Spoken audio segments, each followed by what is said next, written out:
ছবি বা দীৰ্ঘ ত্ৰিপদী ছবি বুলি এটা ছন্দ আছে ছবি বা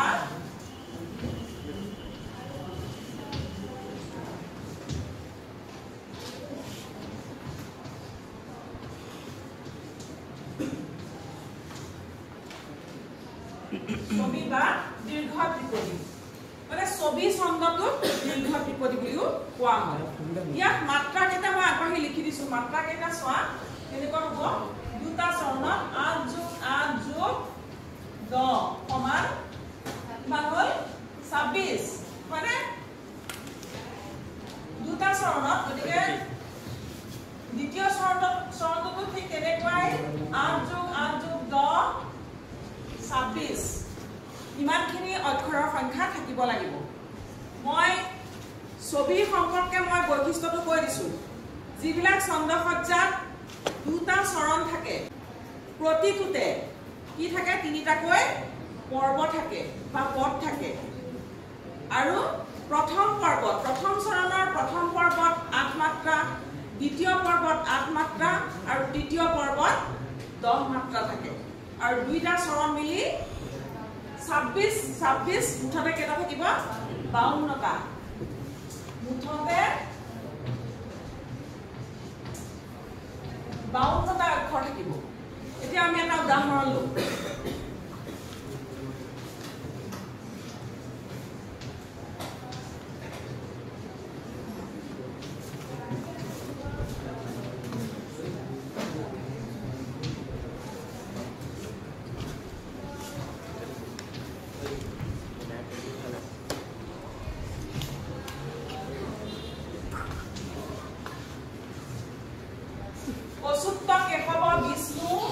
হৰি সত্য জনাৰ্দন ধৰিব পাৰিছা না আখৰবিলাক পাৰিছা এইটো এটা পৰ্ব প্ৰথম চৰণৰ এইটো প্ৰথম পৰ্ব এইটো দ্বিতীয় পৰ্ব আমি তৃতীয় পৰ্বলৈ যাওঁ অচ্যুত কেশৱ বিষ্ণু হৰি সত্য জনাৰ্দন হংস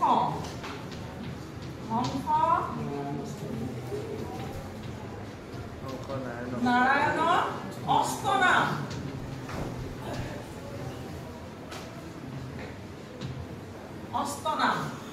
ইয়াত এটো হৈছে তৃতীয় পৰ্বত ইয়াত আমি কেইটা পালো চোৱা অচ্যুত 3টা কেশৱ 3টা বিষ্ণু 2টা মানে কেইটা পালো 8টা ইয়াত হৰি সত্য জনাৰ্দন কেইটা অক্ষৰ আছে 8টা হৰি সত্য 4টা আৰু 4টা মুঠতে 8টা ইয়াত চোৱা হংস 2টা এটো অনুচ্চাৰটো নধৰিবা এইটো অক্ষৰ নহয় গতিকে হংস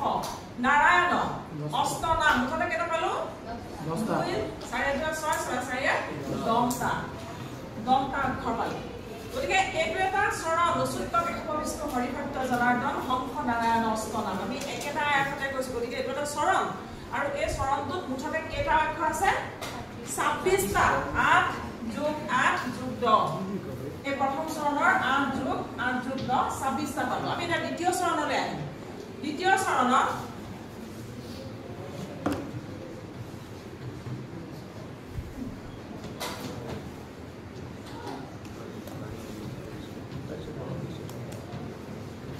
পৰম মংগলৰ ৰূপে এটা পৰ্ব যিটো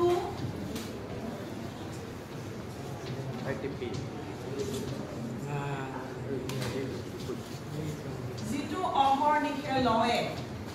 এটা পৰ্ব ইয়াত চোৱা পৰম 3টা মংগল 3টা এফালে 2টা এটা হল 8টা তিনটালৈকে যিটো অহৰ্নিশে এই দুটা মিলি 4টা এই দুটা সৈতে 8টা যিটো অহৰ্নিশে লয়ে কেইটা হল মুঠতে 8টা হল তাৰ পিছৰ কোন আমি তৃতীয় পৰ্বলৈ যাম এতিয়া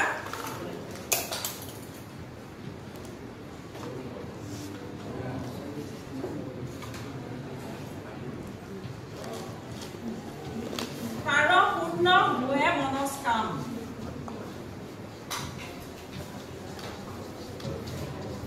দেখিছানে ইয়াত চোৱা আমি এটা স্তবকটো শেষ কৰিছো তাৰ পূৰ্ণ হোৱে মনস্কাম তাৰ 2টা পূৰ্ণ 2টা হোৱে 2টা আৰু এফালে মনস্কাম 4টা এটা হল মুঠতে 10টা গতিকে তৃতীয় পৰ্বটোত আমি 10টা অক্ষৰ বা মাত্ৰা পালো প্ৰথম চৰণৰ সৈতে দ্বিতীয় চৰণৰ মানে মাত্ৰা সংখ্যাবিলাক একে একে হ'ব লাগিব যিহেতু এইটো এটা মিত্ৰাক্ষৰ ছন্দ হয় নহয় গতিকে পৰম মংগল ৰূপে যিটো অহৰ নিশে লয়ে আখৰবিলাক ধৰিব পাৰিছানে তাৰ পূৰ্ণ মুয়ে মনস্কাম তাৰমানে অচ্যুত কেশৱ বিষ্ণু হৰি সত্য জনাৰ্দন হংস নাৰায়ণ অষ্টনাম এই আঠটা নাম এইবিলাক হৈছে ভগৱানৰ নাম আঠটা অচ্যুত কেশৱ বিষ্ণু হৰি সত্য জনাৰ্দন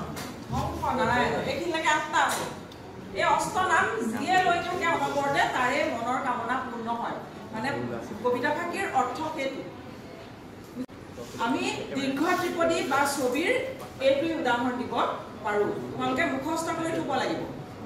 যাতে পৰীক্ষাত আহিলে লগে লগে লিখিব পাৰা আৰু এটা কথা মন কৰিবা দীৰ্ঘ ত্ৰিপদী কিয় কোৱা হ'ল আমি দুলৰী ছন্দত পাইছিলোঁ দুলৰী ছন্দক ত্ৰিপদী বুলি কয় ত্ৰিপদী অৰ্থাৎ দুলৰী ছন্দত 6+6+8 মাত্ৰা আছিল তাতকৈ এইটো অকণমান দীঘল তিনিটা পদে আছে বা তিনিটা পৰ্বই আছে প্ৰতিটো চৰণত সেইকাৰণে ত্ৰিপদী কিন্তু দীৰ্ঘ ত্ৰিপদী এইকাৰণে হ'ল ত্ৰিপদীতকৈ অকণমান দীঘল ইয়াত 8 আছে তাত 6 আছিল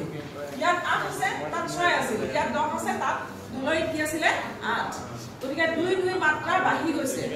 বাঢ়ি যোৱাৰ কাৰণে ইয়াৰ নামটো হৈছে দীৰ্ঘ ত্ৰিপদী পৰীক্ষাত তোমালোকৰ ছবি বুলি নাহি দীৰ্ঘ ত্ৰিপদী বুলি আহিব বুজি পাইছানে দীৰ্ঘ ত্ৰিপদী কাক কয় বুজি পাইছা যিবিলাক ছন্দসজ্জাত দুটা চৰণ থাকে দুটা চৰণত প্ৰতিটোতে তিনিটাকৈ পৰ্ব থাকে বা পদ থাকে আৰু প্ৰতিটো চৰণৰ প্ৰথম আৰু দ্বিতীয় পৰ্বত 8 মাত্ৰাকৈ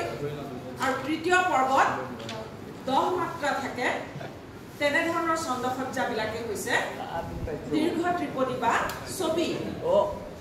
আৰু দুটা চৰণ মিলি মুঠতে ইয়াৰ মাত্ৰা সংখ্যা কিমান হ'ব 52টা এটা চৰণত 8+8+10 মুঠতে 26টা আৰু যেহেতু দুটা চৰণ গতিকে তাৰ মাত্ৰা সংখ্যা হ'ব 52টা বুজি পাইছা